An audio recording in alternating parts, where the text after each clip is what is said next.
పెద్దపల్లి జిల్లా మంత్రిలో ఐక్య వేదిక ఆధ్వర్యంలో పట్టణం బంద్ నిర్వహించారు. బంగ్లాదేశ్లో హిందువులపై దాడులకు నిరసనగా బంద్ చేశారు. ఐక్య వేదిక ఆధ్వర్యంలో నిర్వహించిన బంద్లో అన్ని కులాల సంఘాలు, వ్యాపారస్తులు, విద్యా సంస్థలు, స్వచ్ఛంద సంస్థలు పాల్గొన్నాయి. నమస్కారం.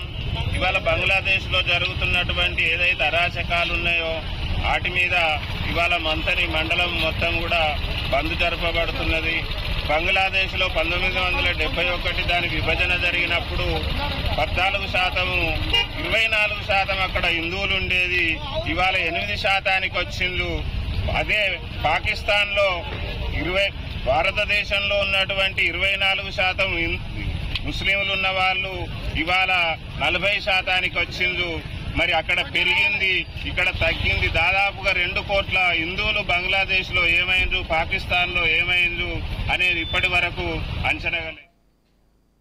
అందరికీ కూడా నమస్కారం. ఇవాళ బంగ్లాదేశ్లో జరుగుతున్నటువంటి ఏదైతే అరాచకాలు ఉన్నాయో వాటి మీద ఇవాళ మంతని మండలం మొత్తం కూడా బంద్ జరపబడుతున్నది. బంగ్లాదేశ్లో 1971 దాని విభజన జరిగినప్పుడు 14%, 24% అక్కడ హిందువులు ఉండేది.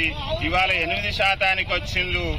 అదే పాకిస్తాన్లో భారతదేశంలో ఉన్నటువంటి 24% ముస్లింలు ఉన్న వాళ్ళు ఇవాళ 40% వచ్చిండ్రు. మరి అక్కడ పెరిగింది, ఇక్కడ తగ్గింది. దాదాపుగా 2 కోట్ల హిందువులు బంగ్లాదేశ్లో ఏమైండ్రు, పాకిస్తాన్లో ఏమైండ్రు అనేది ఇప్పటి వరకు అంచనా వేయలేదు.